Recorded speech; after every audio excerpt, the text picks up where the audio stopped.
Hi, this is Priyanka and I welcome you all to Srijan Wednesday webinars. For those who are attending for the first time, this is a community initiative by Srijan Technologies. As a part of this initiative, we will host webinars every alternate Wednesday. We will have speakers from different domains who will talk about subjects like front-end technologies, UI/UX, mobile apps, media, entrepreneurship, digital marketing, and many more. In today's webinar, our speaker will talk about how to acquire 8 million users with zero marketing budget in the first 40 minutes. And the last 15 minutes will be for a Q&A round. So I request you all to please take note of your questions or type them in the questions panel for any questions that you have during the presentation, and Nischal will take them up towards the end of this webinar. And I would now like to introduce our speaker for today's webinar. We have with us Nischal Shetty. Nischal is the founder and CEO of Just Unfollow. He's been listed on the Forbes 30 Entrepreneurs under the age of 30 list for 2014. Prior to starting Just Unfollow, Nischal was part of burp.com. So without wasting any more time, I think we should get started. Nischal, over to you. Hey, thanks for the intro, Priyanka. Hey guys, I'm Nischal. I'm the founder of Just Unfollow. So the topic for today that I will be discussing is, all the strategies, all the marketing strategies that we did to reach 8 million users without having to ever spend any money on our marketing. Before I do that, let me just give you a brief intro about what we're building. So Just Unfollow helps you, clean out your Twitter feed, and it also helps you grow on social networks like Twitter and Instagram. And today we have over 8 million users, out of which in the last 30 days alone, we've had over 3 million active users. And every day over 10,000 new users sign up for Just Unfollow. And all this has been happening without us having to actually spend money. So we don't really spend money on marketing, but what we do is we implement a few strategies internally that leads to this phenomenal growth that we see today. And the strategy that we'll be talking about, we call it ETC. And this did not come out overnight. What happened is in the last 2.5 years of building Just Unfollow and trying to come up with ways in which we could grow ourselves through various platforms, be it social media or email or even word to mouth.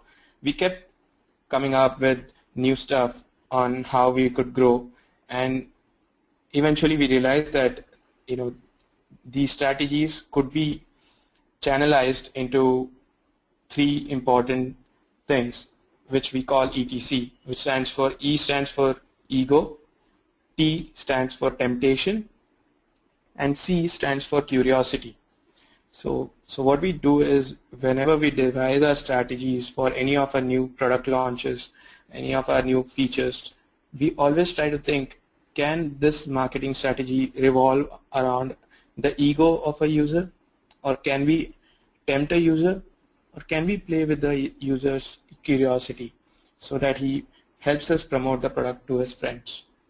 So let's start with the first important thing, that is ego, which we believe is I would say it is the most important aspect of marketing to users. So let's start with, I'm sure all of us know about Gmail. We've been Gmail users. I've been a Gmail user for a long time now. But Gmail was not the first email client.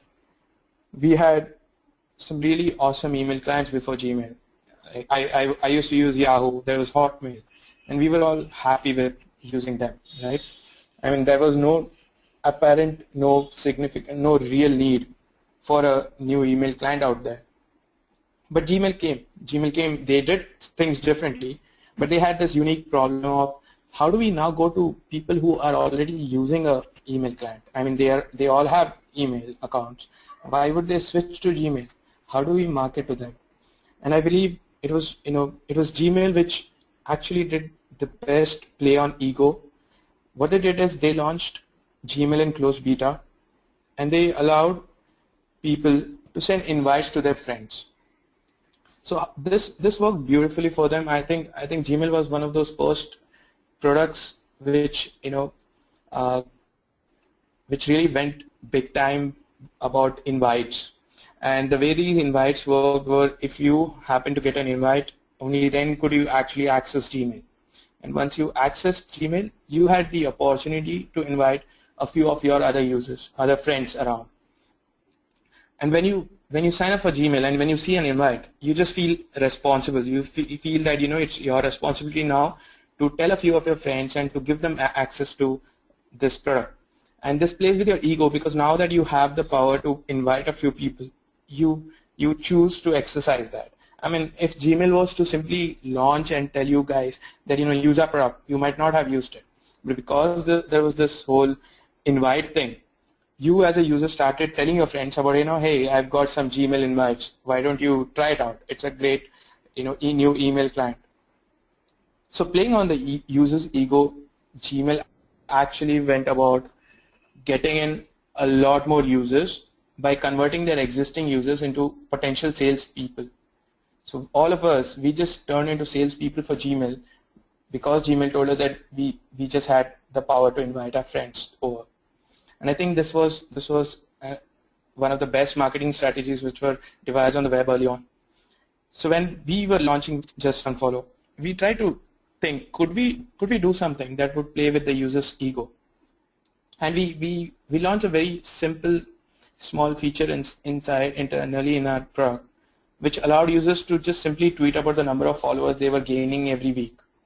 Now, if you guys are active on any of the social networks, especially Twitter or Instagram, you would realize that most of the users, they measure their success based on the number of followers they have. And if you have 100 followers or 1,000 followers, you feel good about it. You want to tell your friends. So in our product, what we did is we simply put in a small text box that let users tweet about the number of followers they were gaining each week. And that worked beautifully for us because people wanted to tell their friends that they were getting like say 10 followers a week. So that the tweet went out like I gained 10 followers in the last 1 week, and people started tweeting this out, and this started getting a lot of users for us. And this, I think, worked because we started playing around a user's ego. We just thought about how do you make such that your users could show off with their product. So I think the most important thing is, can you devise something with which people can actually show off when they use our product?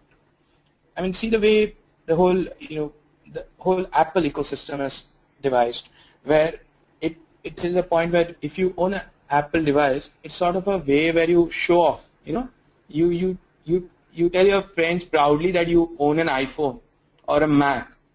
Why? Because this is completely over your ego, and you're so proud of this that other people really want to buy the same product.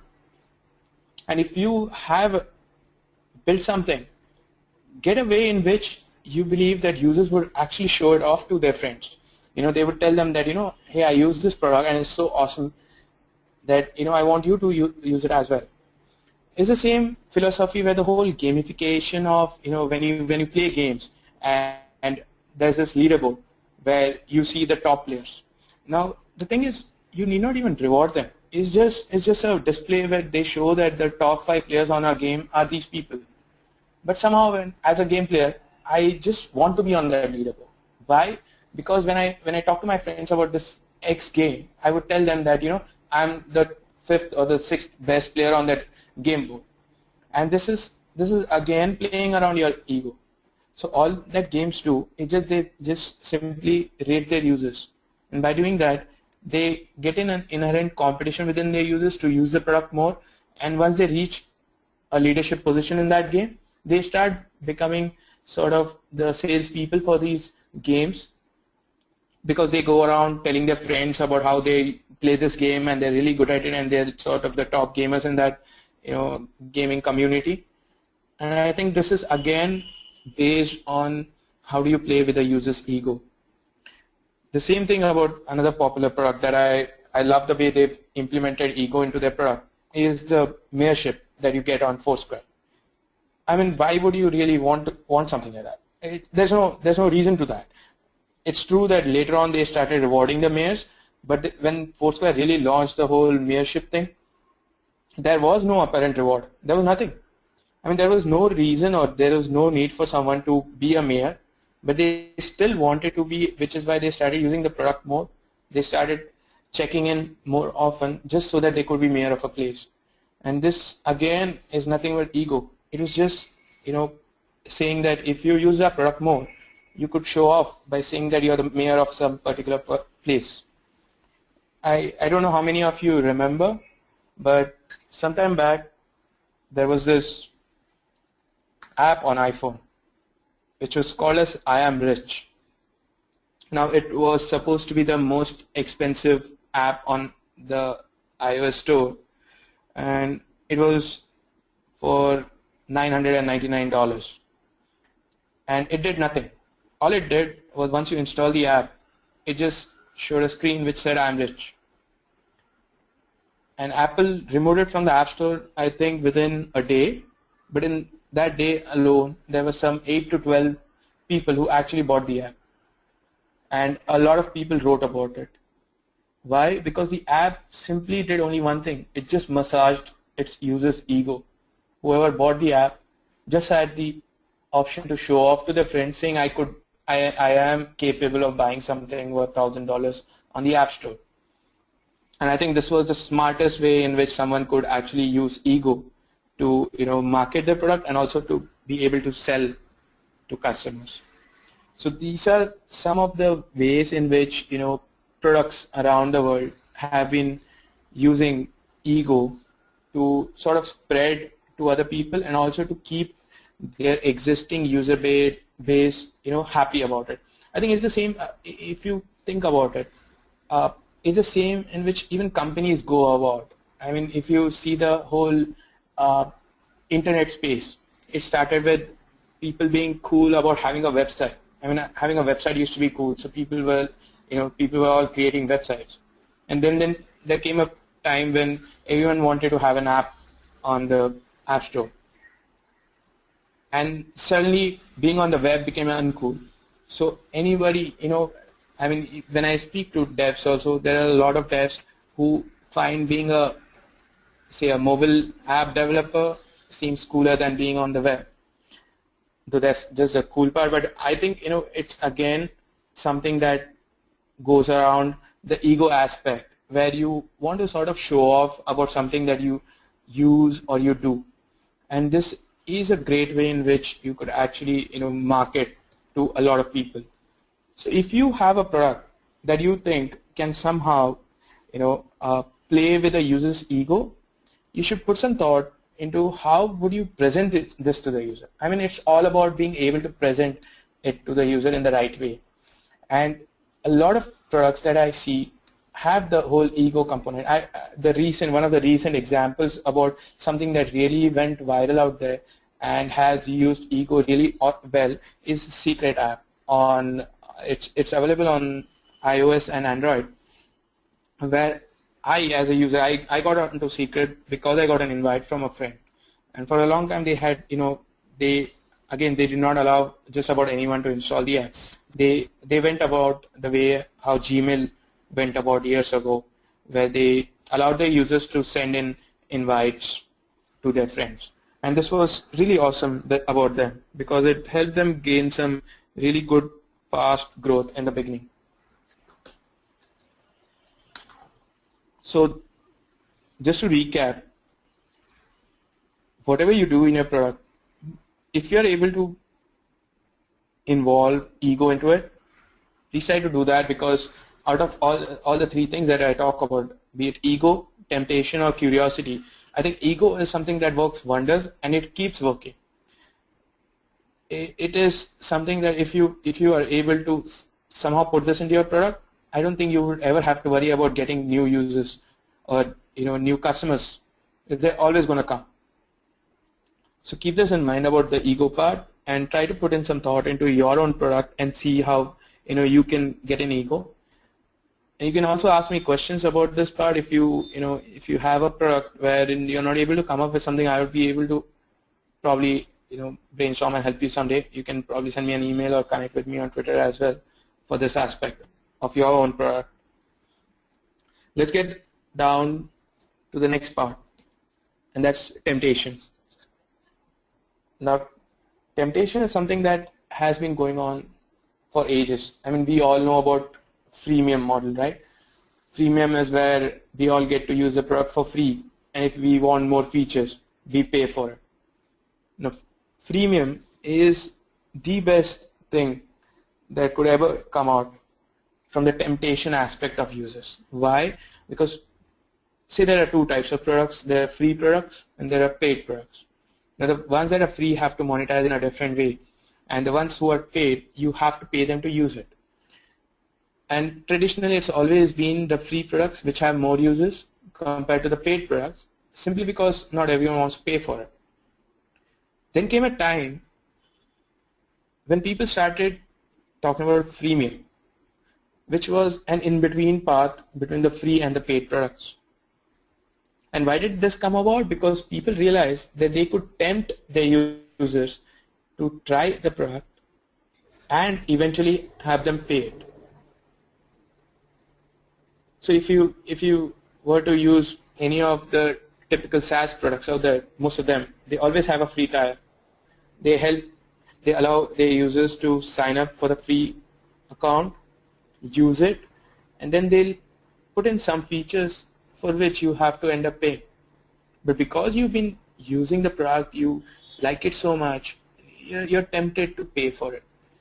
I mean, right now one of the better ways is the way in which in-app purchases work on apps as well, wherein they allow you to download the apps for free. You use the app, and in between you would see a pop-up which says, if you want this, you'll have to pay for it. It's an in-app purchase. And now millions of people around the world are paying for software. This wasn't possible before, when there used to be only free and only paid.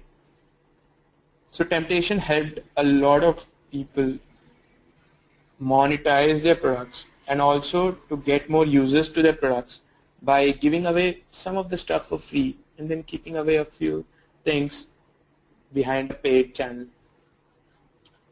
One of the better examples that I really personally like is the way Dropbox started with the whole temptation part of things. When Dropbox, I think even now they do the same. They give you some storage space, and if you want to gain more, they ask you to share it with your friends. They ask you to invite your friends to Dropbox, because if you invite them, you get more storage. And this is something that Dropbox out here, what they're doing is they're just playing with the temptation. They allow you to use Dropbox. They give you some storage space. They also give you the opportunity to get more storage, provided you get them users. So in exchange for storage, Dropbox gets more users by using you as a marketing for themselves. So when I used Dropbox, I had 2 GB and I started using it and I hit my limit, and I just could see Dropbox telling me that you just invite your friends and you would get so much of space for free. And I actually did that. I mean, if Dropbox was just free, I would never have probably gone out of my way to invite my friends.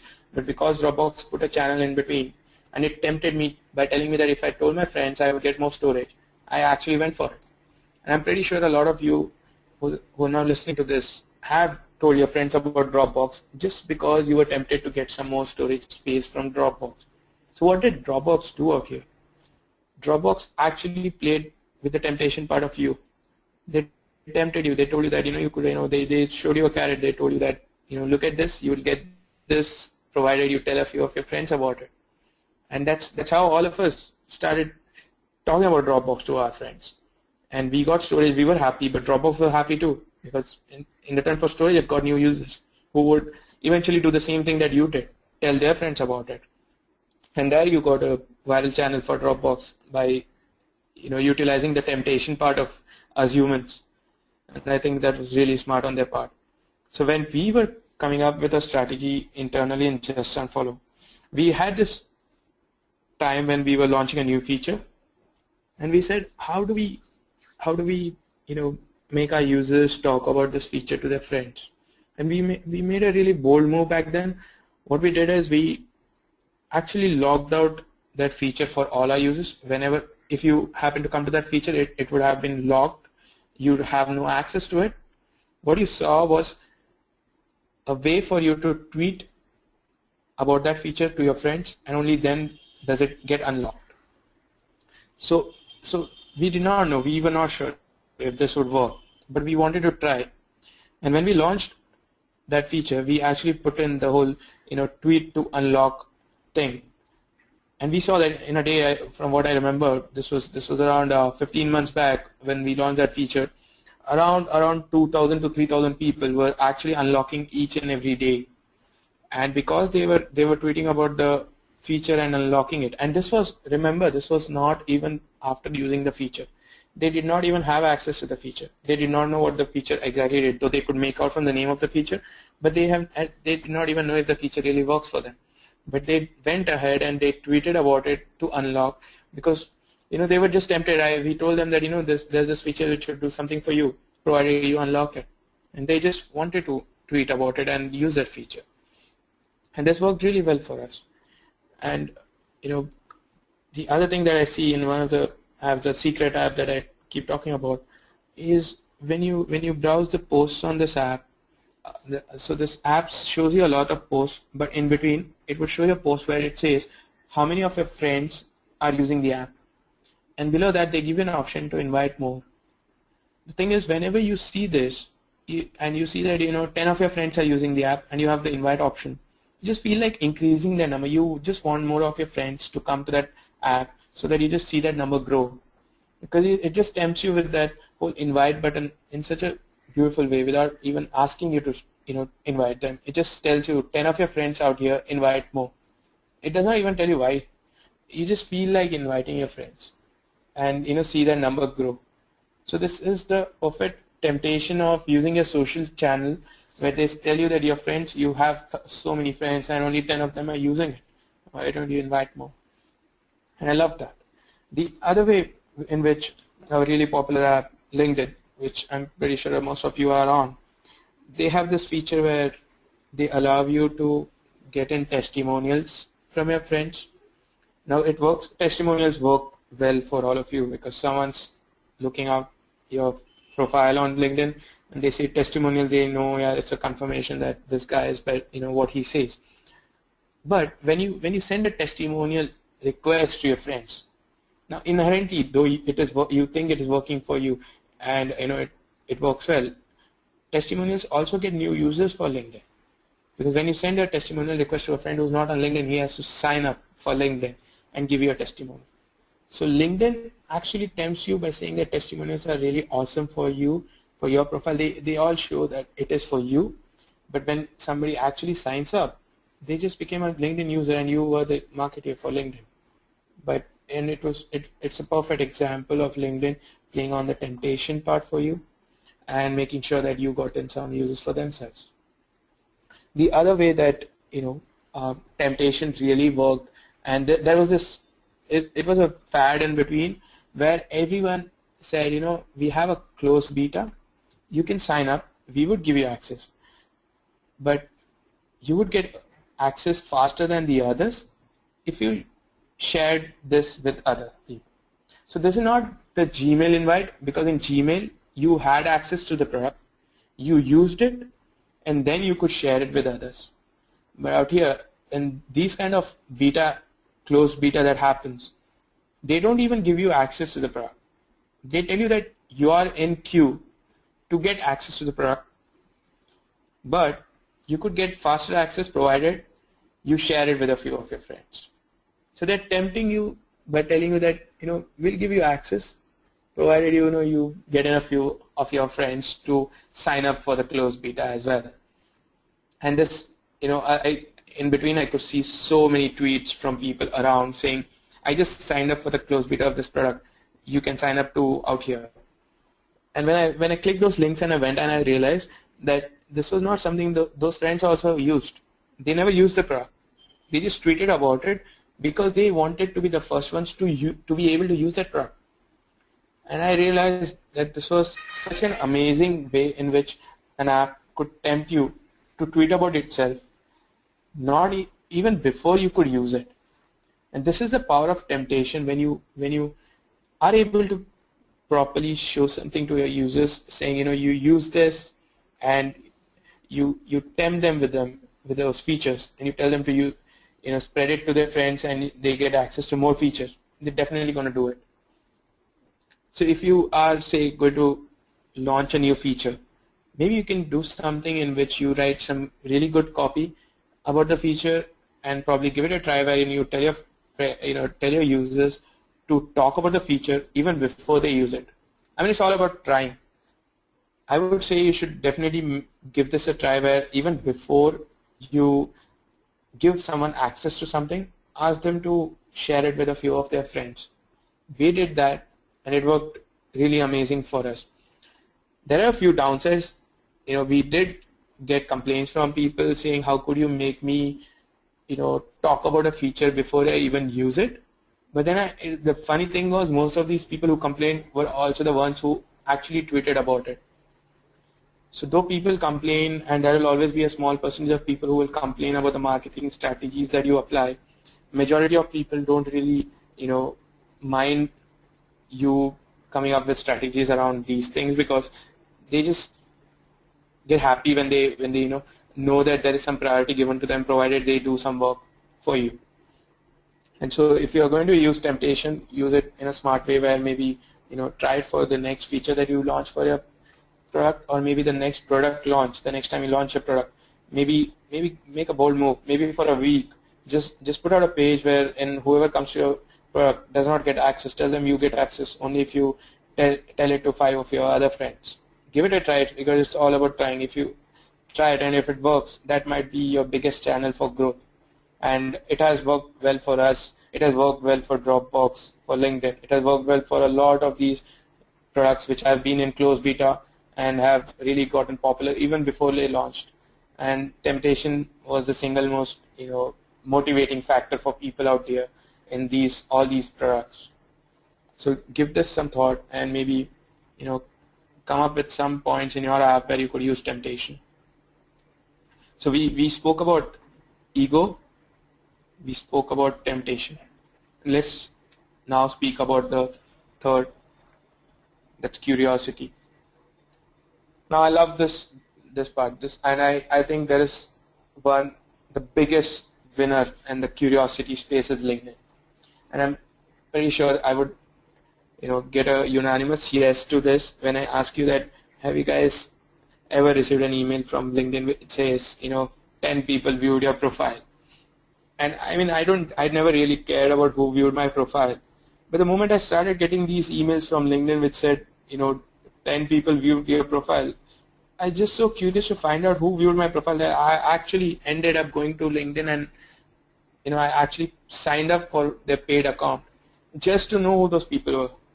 It's a different thing after a month I unsubscribed from the paid plan, but the whole factor when I tell you that I know 10 people who viewed your profile, but I won't tell you unless you pay me. I think most of the people out there are going to pay, and this has worked beautiful for LinkedIn. They still play around this. You'll still get emails saying 5 people viewed your profile. These are the 3 people, for the rest 2 you have to pay. And this curiosity part, I loved it so much that we thought about how do we integrate it into our product. So on Just Unfollow, we realized that a lot of people were constantly searching for a way to find people who unfollowed them on Twitter. And it's a curiosity thing. There's nothing, you can't really go and do something to that person. You can change his mind to follow you, but you just want to know who's that person who unfollowed. And this works really awesome for us, because we get in thousands of people who come with the sole objective to find who the people who unfollow. And when we tell them and we give them an option to tweet about it, they actually tweet about it. They put it out on their Twitter account saying, I know who the people who unfollowed me, and they do this out of their own free will, without any rewards for it, because they just get happy that somebody took care of the curiosity factor for them, because they were just curious to know who those people were. And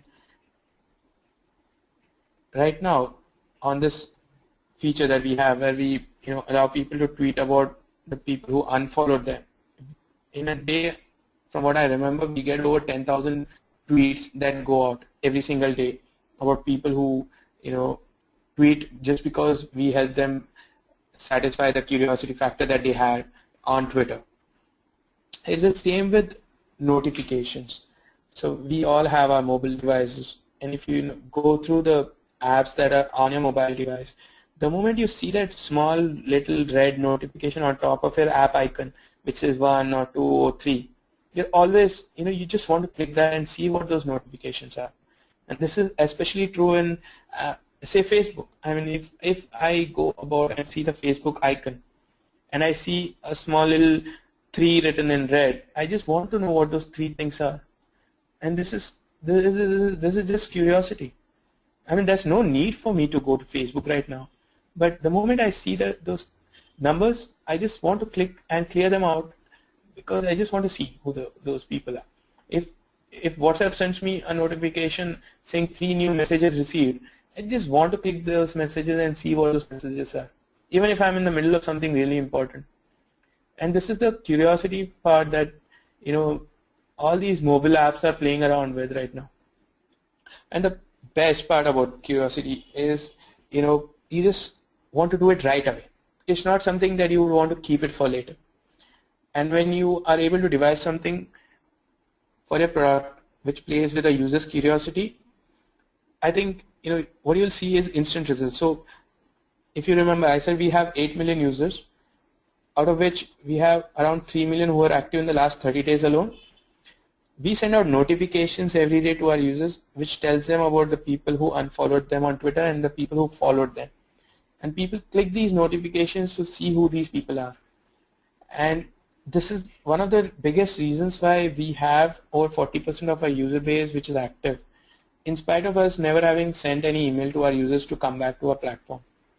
Because notifications are one of the best ways in which you can inculcate curiosity. So if you have a mobile app and if you're not using notifications, I think you should definitely use them, and use them in a way in which it gets in some curiosity. So don't give away everything, all the info in the notification alone. Probably give a little and keep some curiosity factor in there, which will make your users click that and come to your app and probably check it out. If you are a regular reader of blogs online, you would have come across this this trend. It's not recent, it's a trend that's been happening for some time, where all these articles, and especially I see this especially true with this site called BuzzFeed, wherein their articles are all about curiosity. I mean, 10 ways in which people lose weight instantly, or how this man changed his life with just 1 glass of water. I mean, it's just curious. I don't really care about how he changed his life with a glass of water, but I just feel like clicking there because I'm just curious to know how he did that. And BuzzFeed has been really awesome in that way, because all of their articles, you just go to buzzfeed.com and check out their articles, and you will see that every article just plays around curiosity.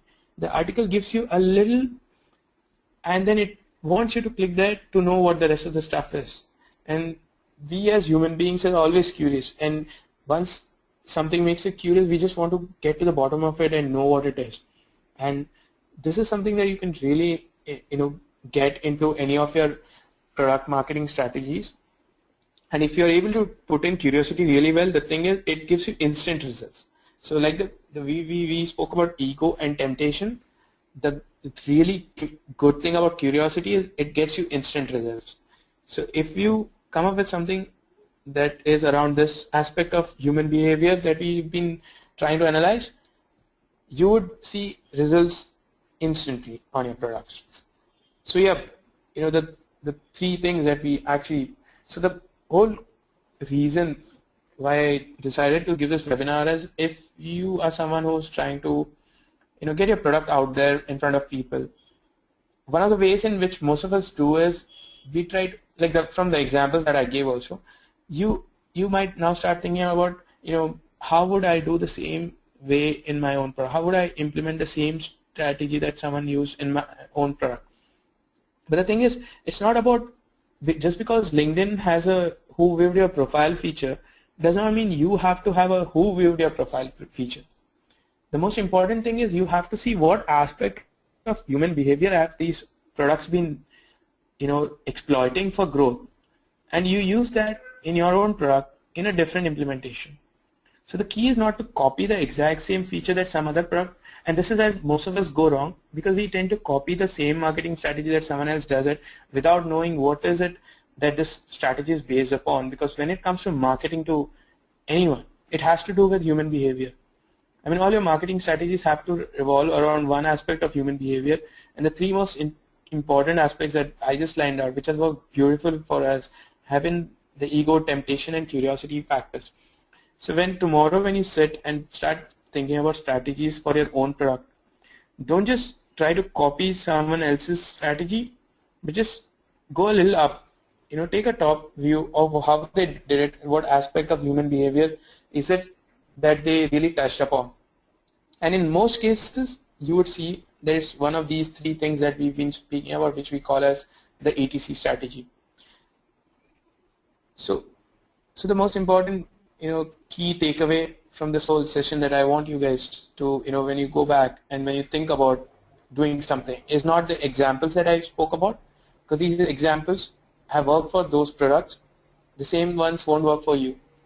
The thing that will work is if you are able to devise something, if you are able to implement something unique to your product, and something which may not have been done before, but with something which plays around the ETC part of human behavior. I think that is when you would really be able to build a successful marketing strategy which would get you millions of users the way it did for us. Because most of the strategies that we did were not exact copies of something that was already there, but it was something we did in a different way, but it revolved around the same behavioral aspects of human beings. So just keep this in mind about spreading your product to people, that people really have an ego. So massage it through your product. They can be tempted, so give them something and keep a little away from them. And people can be made curious. Give them a way in which you tell them that I have something for you, but I'm not going to tell you. You have to come and see for yourself. Once you do this, I'm pretty sure that you'll have thousands of users who come to your product every single day. So that was all that I had for today. You can see my Twitter handle. You can even send me an email on nischal@codigami.com. I'll be happy to answer you guys, help you out if I can. And but the key is come up with something really unique around these strategies that we spoke about. Remember ATC. All right. Thank you, Nischal. Those were some really great examples. And thank you so much for sharing your presentation with us and your knowledge with us so freely.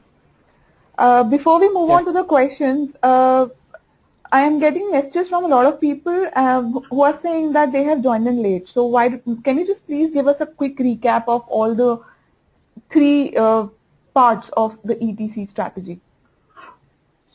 Right. So I'll just sum it up.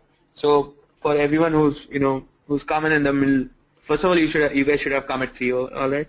But whatever, you missed something, you can always check the recordings again. But so the whole gist of this whole topic was around the strategy that we internally use at Just Unfollow, and it's called ETC, where E stands for the ego part of a user, T stands for temptation, C for curiosity. So the idea is whenever you devise any marketing strategies for your own product, try to think, can you somehow put in ego into your marketing aspect, wherein a user would really want to show off and tell his friends about your product, which eventually leads to your product being spread to more people. Or can you somehow tempt people? So one of the biggest examples of temptation has been the freemium model, where websites give you access to a few of their features, but they restrict access to a few others, and they either ask you to pay them or they ask you to tell your friends about it, and then you get access. And this is a really great example on how apps and websites tempt you to spread them to your friends. And the third has been curiosity, wherein the best example of curiosity is LinkedIn's feature, wherein it sends you an email every week where it says that 10 people viewed your profile, and you can see it by coming to our website.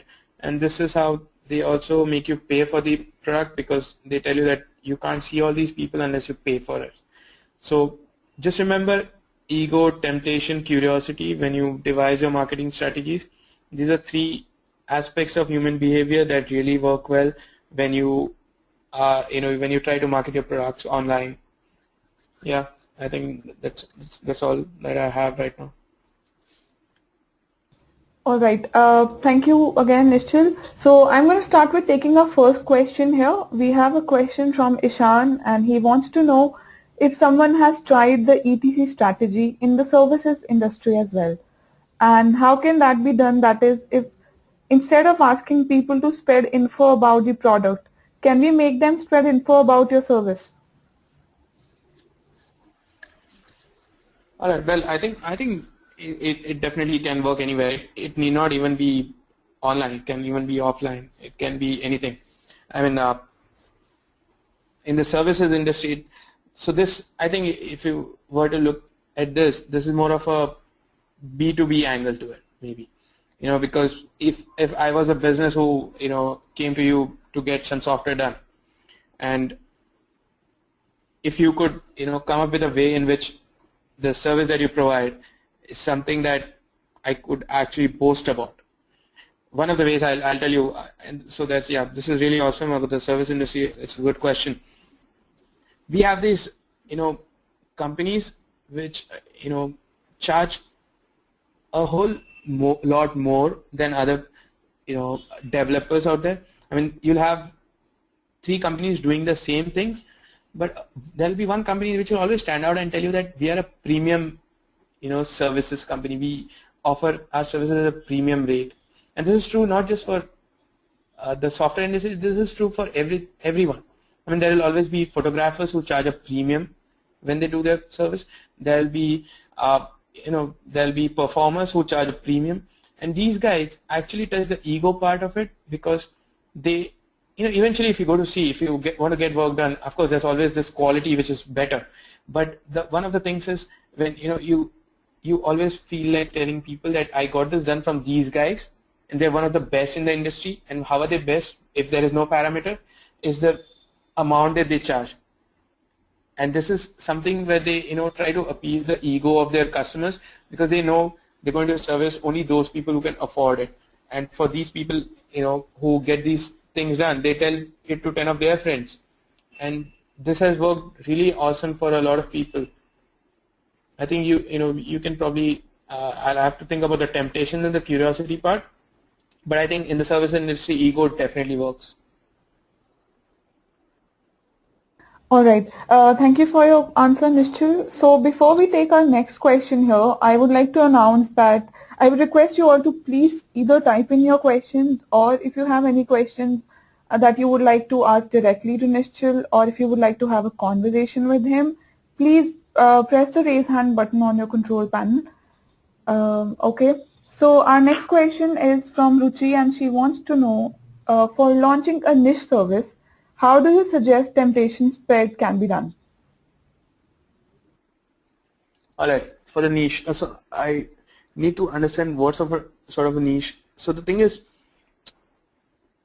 I'll have to go with an example out here. Now I'm trying to remember what niches have played about with temptations. But I think yeah. So let's take the case of, from what I remember, there was this there was this baker that I once came across who started some really new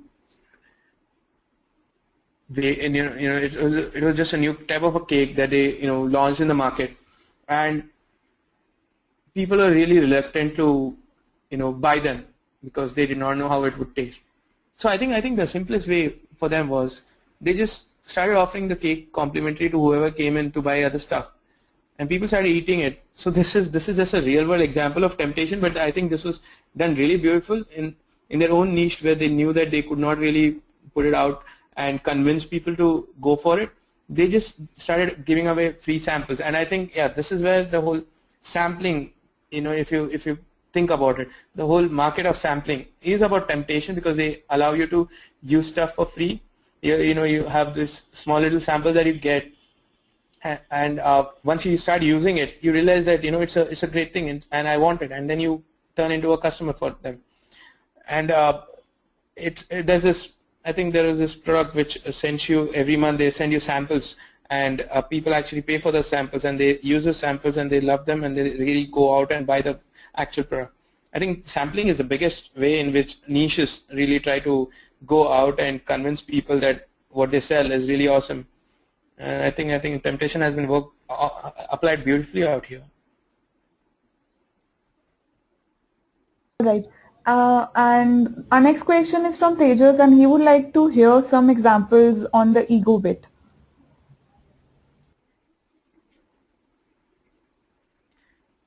All right. I gave quite a few examples on ego, but if you had told me what particular domain you wanted to hear about, I would have thought of it. But one of the ways in which we actually used ego, like I said previously, was if you are a Twitter user or an Instagram user, one of the aspects of telling that you're really awesome is by showing off how many followers you have. So we simply give our users a way in which they could just tweet out the number of followers they had, which is very simple. There's nothing. So we put in a text box where we said, I have 10 followers that I gained in the last 1 week, and this was found out by JustUnfollow.com. So we put in our link over there, and people actually tweeted this. In fact, even now, over 10,000 people tweet about this very thing every day from our app, and all it does is just appeases or uses ego. The other ego aspect was how Gmail used the invites option. But yeah, if you want me to come up with new stuff, I'll need some time about that. But yeah, some of the ego part has been the Gmail invites, where you wanted to invite people by giving them invites to Gmail, where you saw yourself as someone who was elite and you got Gmail before them, and now you were handing out invites for your friends. So this was a beautiful play on ego by Gmail as well.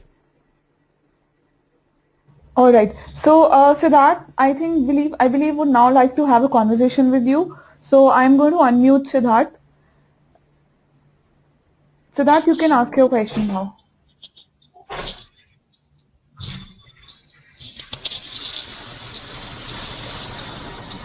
Siddharth, there's a lot of noise, and if you would like to ask your question, please do so now.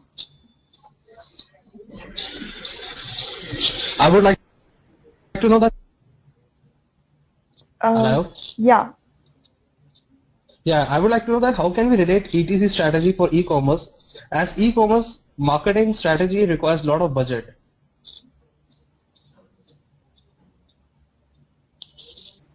All right. So I think a lot of e-commerce has been using some aspect of this, and I think the ego part really comes in out here. And this is definitely I think every retailer, every online retailer should use this, because say I was to buy a product that is really awesome, and I buy it, I usually see this tweet about this to your friends thing.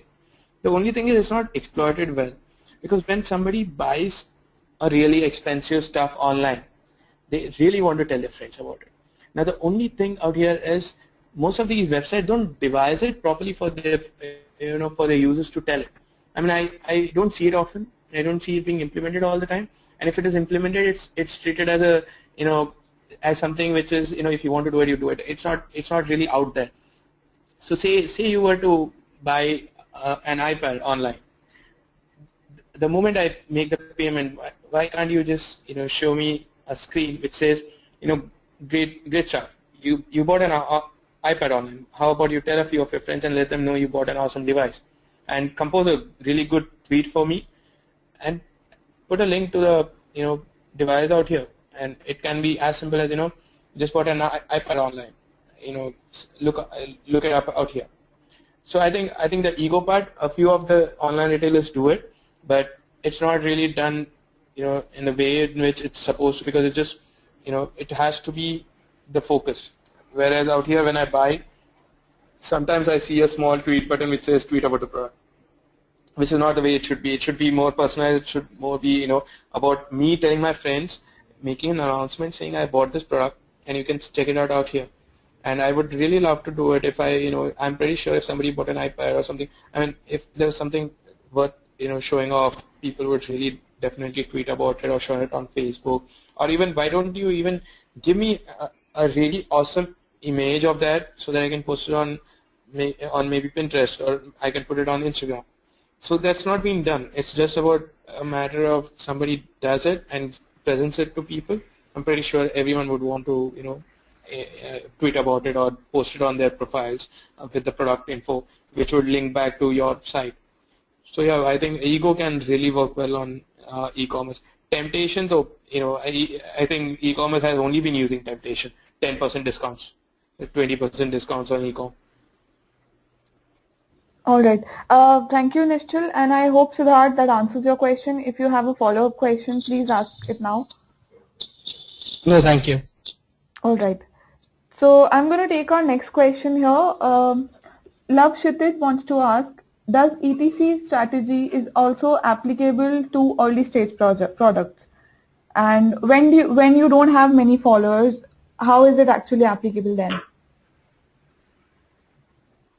Well, I would say, in fact, we've been doing this right from the day when I remember we did not have a lot of users. But yeah, see, there's always all these strategies. There's always a seed that is needed, But I think in between my talk, I actually spoke about how the temptation part is being done by products which don't even launch in the market, wherein they give you an option to share the product details with your friends, in return for which they would give you early access. So if you are an early stage product, what I would say is probably give this temptation part a try, wherein you don't give direct access. I mean, you're not going. So the problem is people are scared that if I close it out, if I close my product for people, so whoever comes, they might not use it. But if you're not getting thousands of people every day who are eager to sign up, one of the good ways that you could try, maybe try it next week for the entire week, is close the access, allow people to come there, sign up for the access part, and give them an option. Tell them that tell this to your friends. The more friends who sign up, the faster you get access. And this has been done by a lot of products. A lot of products get amazing marketing even before they launch by using the temptation part of things. So you can definitely give that a try on your product and see how it goes. Okay, so since we are running short on time here, I'm going to quickly take a few more questions. The next question is by Srijan, and he wants to know if you can give some ideas around the classifieds industry. Probably some examples of the ETC strategy. Around classifieds. Interesting. Okay, I think on classifieds, it would be stupid to play around curiosity, because that would mean having a half-baked classified ad. I don't know about ego, but I can think about temptation, wherein you could actually tell them that, say it's a classified ad for a second-hand car, and the way people put out these ads is, they say that this is a car which is, in a great condition, and it's something that you should really buy because it's been sparingly used. I think that's a good example of putting out a classified ad wherein you are playing with the temptation part. But I'm not sure if I think I might have gone wrong with the question, because this might have been a question where you are a classified site where you want to play with the etc. If that is the case, then you could, I don't know why I would, this is, I'm so sorry, but this will take some time. We can actually, take this conversation offline, because I'll have to really give some thought into how you could devise etc around the classifieds industry. But I'm pretty sure there is some aspect to this which would really work. So you can actually get in touch with me, and we would, I'll have to sit and spend some time on thinking about this part. All right. So you can directly get in touch with Nischal Shetty, and his email ID is on the screen. In the meanwhile, we'll take another question by Tejas. He wants to know, he's saying that I'm selling gadgets on an e-commerce platform. Would want suggestions as to how to go about the same and how to handle the social media. Well, like gadgets, I think, like I said, I would love the ego part being involved in gadgets. I mean, if you are selling gadgets, and gadgets are something that people really, want to tell their friends. I mean, they keep telling about I bought the latest device. I think you should give some thought about how you would use the ego part in gadgets, and make sure that you always make sure that whoever buys it from you, they actually go and tell at least a few of their friends. And the way in which you can do that is by constructing a few good shareable content for your users, which revolve around the part where they, it can also be a link to a awesome review on your own site which about the whole gadget, which probably helps their friends understand what is it that they bought. Or it can also be, like I said, about e-commerce. This falls really on the e-commerce side, where after I buy it, you just give me an option to share it with my friends about that I just recently bought a gadget. The other thing, how do you go about this on social media about your whole gadgets thing is, for starters, you can use our product, Just Unfollow, where we have an option for you to find your competitors' followers, which is really awesome, because you can actually find people who follow all these gadget channels. I mean, there are these gadget review blogs, and there are these gadget review magazines that a lot of gadget lovers follow. So you can actually start interacting with all these users on Twitter and talk to them, and probably ask them to come over to your website and check out the stuff. So you can do that as well for social media. All right. Thank you again. So there's another question by Ravi. He's saying that we have a weak mobile e-commerce application. What would be the best go-to-market strategy to get more marketing visibility? Mobile e-commerce. Interesting. So, so the thing is, the funny thing about all these questions are, they're all new implementation, and it's not really possible to come up with implementations in just like 10 seconds.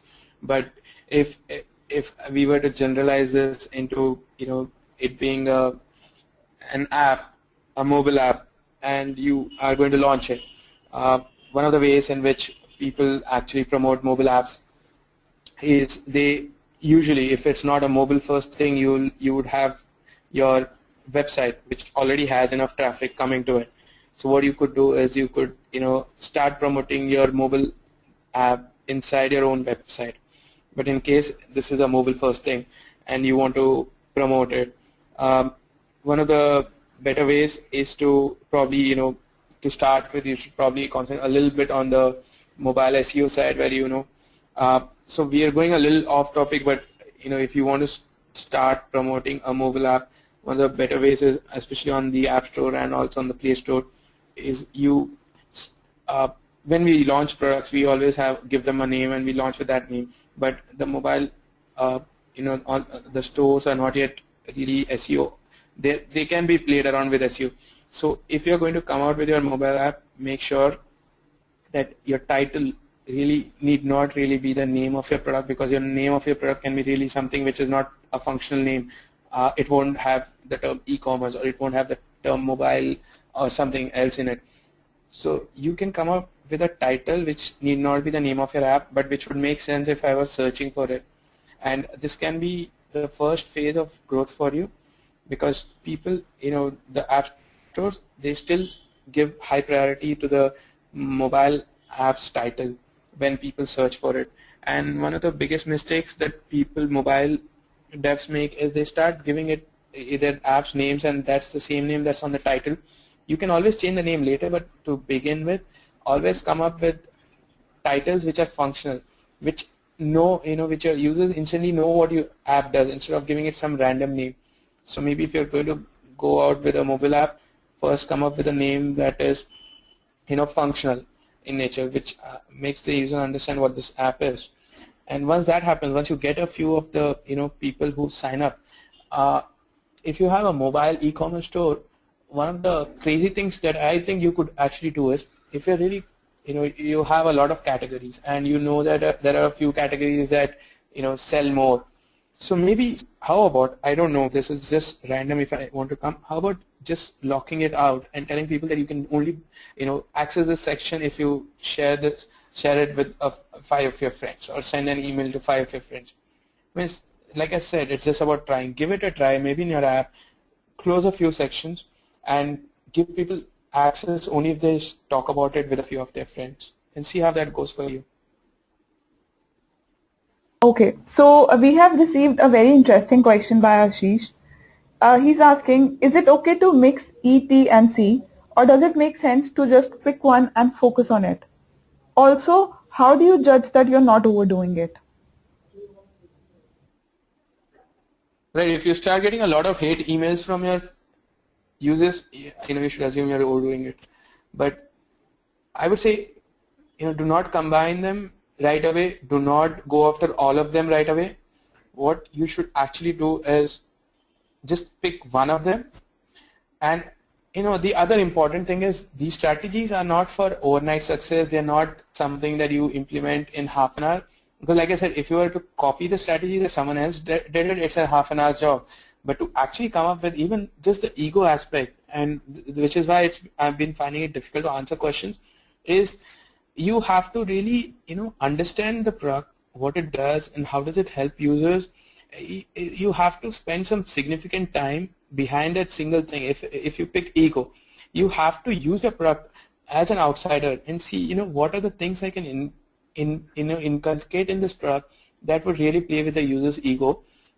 And if you were to just go all out with implementing all 3 instant in your product, it would be really difficult. So the best thing is go with one at a time. And out of this, like I said, ego is something which sticks for a longer time, but it's one of the most difficult ones to come out with. It's both. In a product, you have to have a really awesome product that has some ego stuff in that, and it gets really difficult, trust me, when you talk about the ego part. And it's the same in the service industry. Like a guy asked me if you could put it in the services industry, you could play with ego, but playing with ego is not something that happens overnight. You'd have to get your service to a standard where people see this as something premium, and it's something that not a lot of users can afford, and this is where you start playing with the ego part and where the marketing happens. The next is the temptation, which is relatively easy. So if you want to start seeing effects of something, I would say if you want to pick something and you want to see some results faster than the others, temptation is something that you should really pick. And the third is curiosity, which again may not work all the time in all the products, because not all products are supposed to have the curiosity factor in them. And if they have also, it's not really easy to come up with, because sometimes it's just things are so apparent, they're just in front of you and you still don't realize that this is the thing that you could play with on curiosity. So sometimes, people always visited profiles all the time, but it was just these, some of the, like Orkut was one of those first we started showing who visited a profile. So this was something that, people never thought of, and it takes time to come up with a curiosity. But the temptation part is very easy. If I was to give advice, easiest any website, I would tell them that, just close this feature out and tell people that you can use this only if you tweet about it. And that's temptation. You're telling them you can use it, but only if you tweet about it. So if you want to implement something really fast, I think you should go with temptation. And ego takes time to understand, same with curiosity. Okay, so we are going to take one last question here, but before that, I request those who still have questions to please mail them at webinars@srijan.in. So our last question is by Nidhish. He wants to know how to implement ETC strategy for news portal. Haha. I give an example of BuzzFeed, and I think a lot of news sites are always doing this. They're playing with the curiosity part, wherein they they write titles that really makes me want to read them, and it's not something. It might be a stupid article, but they just give a bit of info and they keep the rest hidden. It's like I gave one of the examples I gave was about how I changed my life with a glass of water. And the moment you read something like that, you have to click that link. You have to click that bloody link because you want to know how could a man change his life with a glass of water. So if you were to devise for a news portal, I think coming up with something like this would make sense. But yeah, if it's some real general news, don't do it this way. The other is the ego part. If you think about Twitter, if you just go back and think about how Twitter really gained, most of the Twitter users, when you speak to them, they say my source of news is Twitter because I get news faster than the others. All the breaking news is on Twitter. It's first here, and they're sort of egoistic about being on Twitter because they say, this is where they get to know things before others.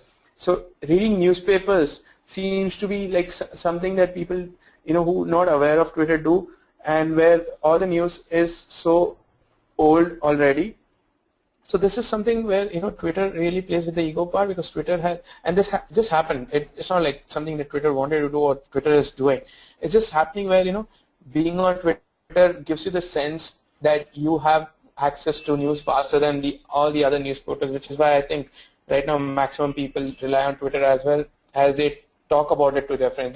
They're proud about telling that I saw this on Twitter. I got to know about this on Twitter already. So that's the ego part, and maybe if you are a news portal which can do that, maybe that would also be awesome. But curiosity is what news portals should definitely go about with the titles.